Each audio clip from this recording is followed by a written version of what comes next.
Resurrecting the romance. Do you remember the mad passion of when you first fell in love? You couldn't see enough of each other. You couldn't keep your hands off each other.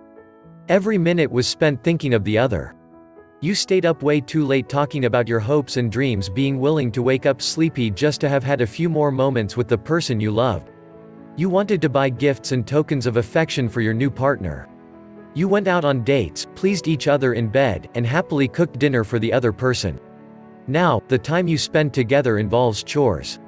Sex has become routine and sporadic.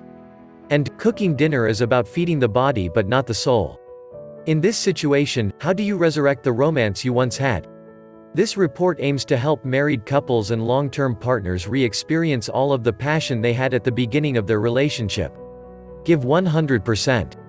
Is your energy divided between work, children, social commitments, and your spouse or partner? If so, your partner is probably getting the short shrift. It can be easy to take him or her for granted when other things take on an air of immediacy. But there is nothing more important than your marriage. You may think that work is more important because it brings in the money that allows your marriage to survive. But that's the wrong way to look at things. Your work will suffer if your romantic life suffers. You may think that your children are more important because they are dependent on you. But when you think about the value of a two-parent upbringing, this idea dissolves. The way you model your romantic love to them will shape the way they look at love. Passing on a concept of what a good marriage looks like will be the most valuable lesson you can ever give them. And never, ever think your responsibilities at church, your volunteer activities, or your friends take precedence over that of your spouse.